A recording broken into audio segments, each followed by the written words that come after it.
भक्तों, सहृदय सभी को जय भोलेनाथ।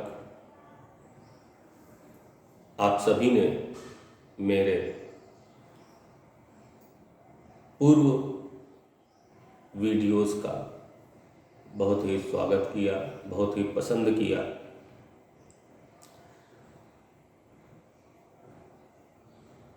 अनगिनत सब्सक्राइब हुए।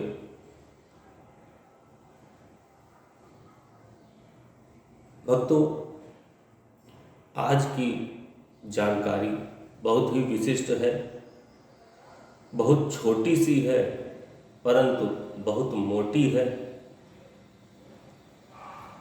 हम सब बहुत छोटी सी बात का कभी ध्यान नहीं रखते और जीवन में ये छोटी छोटी बातें हमारे लिए बहुत ही दुख का, परेशानी का कारण बन जाती हैं। हम ज्योतिषियों के पास कुंडली दिखाते हैं, उपाय करते हैं, पूजन पाठ कराते हैं, परंतु लाभ नहीं मिल पाता। क्यों? क्योंकि कारण कुछ और होता है।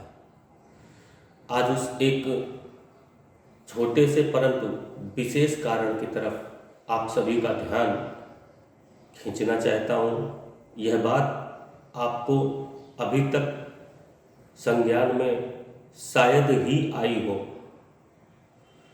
क्योंकि इन बातों पर कोई ध्यान नहीं देता। ना तो कोई ज्योतिषी बताएगा, ना कोई आचार्य आपको इस बारे में बताएगा।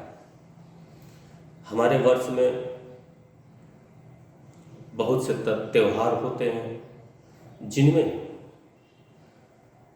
नवरात्र में हम घट स्थापन करते हैं, जवारा बोते हैं, उगाते हैं। फिर उसके बाद पूजन, 9 दिन के पूजन के बाद में उसका विसर्जन करते हैं। इसी प्रकार माताएं हरतालिका तीज में, करवा चौथ में,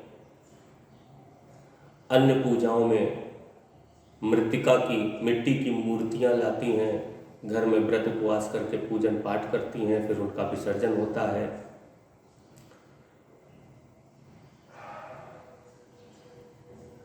पितृपक्ष में महालक्ष्मी पूजन, कच्ची मिट्टी की महालक्ष्मी की प्रतिमा लाई जाती है। दीपावली में गणेश लक्ष्मी की पूजा होती है। इन सब का पूजन पाठ करके हम इनका विसर्जन करते हैं। दीपावली की मूर्ति को और पितृपक्ष की मूर्ति को हम लोग साल भर तक रखते हैं, और उसके बाद नई मूर्तियां ला के पूजा करके फिर विसर्जन करते हैं पुरानी मूर्तियों का। और बाकी सभी पूजन पाठ में कलश, जवारे या अन्य कोई पूजा पाठ जिसमें कलश या पूजन सामग्री स्थापित होती है, इन सब का विसर्जन 1-2 दिन के अंतर में कर दिया जाता है।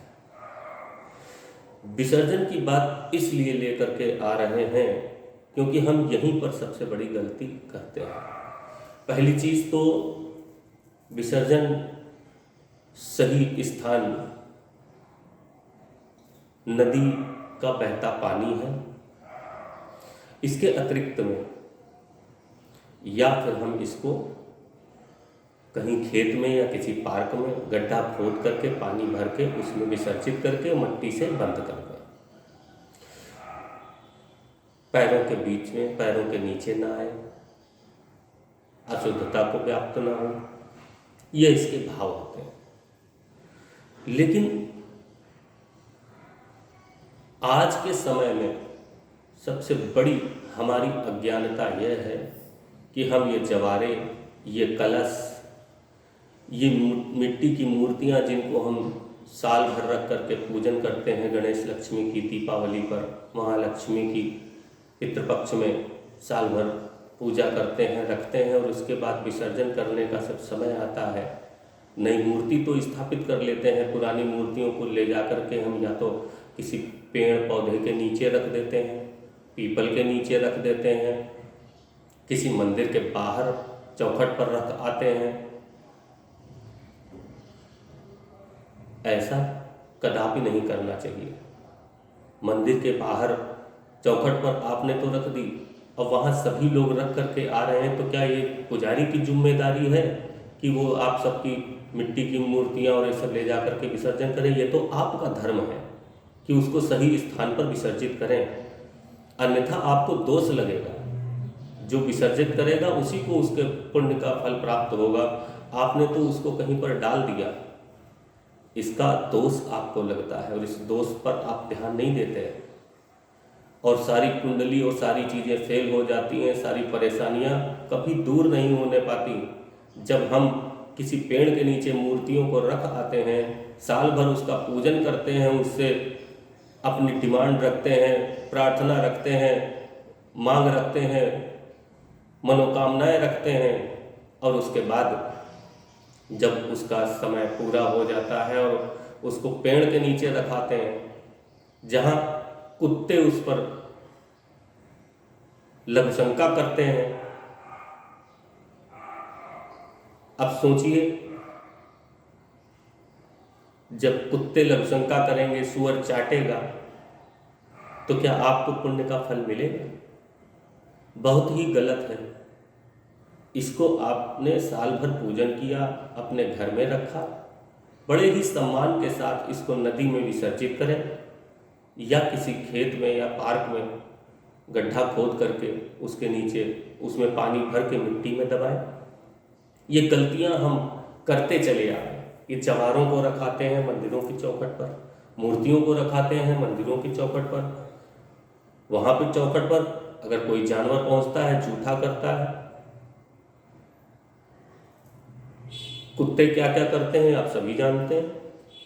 इन सब चीज़ों का दोष लगेगा किसको? क्योंकि आपने जिसको सम्मान के साथ पूजा था उसको आपने अधोगति पे पहुंचा दिया।